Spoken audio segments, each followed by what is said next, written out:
Muthia githagathago kiria kiragomeire seneta wa Nairobi Johnson Sakaja kigie wuigiririku wa degree yake na gikinyete muthia thutha wa kamiti iria irathikagiriria ciira uyu kuhutianiria na mithingi ya gukorwo itari na hinya wa gigatiba gutuithania wuigiririku wa degree ya muhuraniri giturwa wothe.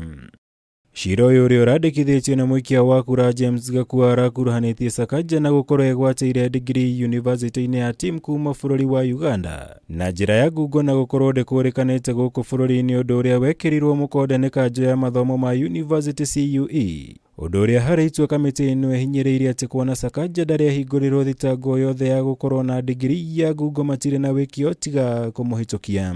We are law abiding citizens. I am a law abiding citizen. I'm a public servant as the current senator of Nairobi, and we shall abide by all the provisions of the law. I'm glad that we've been vindicated. We stand qualified. We have the requisite qualifications to run for the office of governor of Nairobi.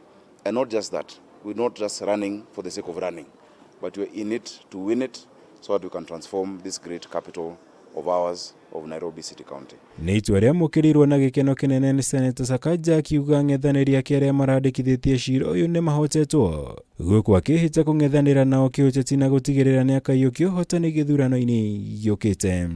I'd like to ask our opponents to rely on that process, the political process of going to the people and convincing them, not to try and rely on deep state, not to try and rely on any machinery, but ultimately it's the people of Nairobi, 2.505 million voters, who are going to make a decision, and we're confident that the decision will be resounding on the 9th of August. Itua riri ni rikinyaniirio ciira-ini uria uragumiire muhuraniri ugavana wa Machakos na kiama kia Wavinya Ndeti thutha wake gukuruhanio na gukorwo egwateire maratathi make ma degree na njira ya ngungo undu uria kamiti ino etianiirie na mithingi ya gukorwo ndiri na hinya wa gutuithania wuigiririku wa degree.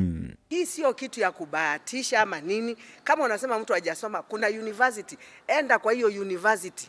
You understand? Go to the university and get the truth. They were trying to discredit me, kusema sijasoma, lakini katikati yao hakuna mmoja amesoma kunishinda. None of them is as educated as Wavinya Ndeti. You can talk a lot of English, but a lot of English does not bring food on the table. What works is action and how you treat other people in life. Because when you go to heaven, those are the things you'll be answerable to God for. A tribunal cannot issue orders against parties that are not present.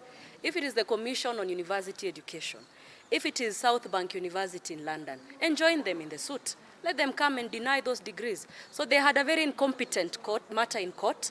They want to litigate issues on social media and derail the right path that they ought to do in terms of the due process. Kuri muhuraniri giturwa kia seneta kaunti-ini ya Kiambu na kiama kia UDA Karungo wa Thang'wa dauma na munyaka thutha wa kamiti ino gwitikirania na ciira uria urandikithitio wa kumugiria kurugama giturwa-ini giki ni undu wa gukorwo ni ahagurirwo kuma giturwa-ini gia CC. Oria tugaga kiwatho-ini ati nugu ndiri yakorwo iri jaji wa ciira wa githaka. Toguo turari before nugu igitua ciira wa githaka ni tondu gukorwo IEBC niyo yaugite ndekurugama na niyo muthe yatua ati ndekurugama. Toguo ni tugugitwara ciira uyu kuri nugu ingi itari ya githaka nigetha ithikiririe kihoto na uma wa ciira uyu na twinama ati kihoto kia Bwana Karungo wa Thang'wa ni gikurugama na ni gukorwo ari ballot-ini na tuike senator wa Kiambu. Ngirivotera Kameme TV, jitagwo Mwura Wagunya.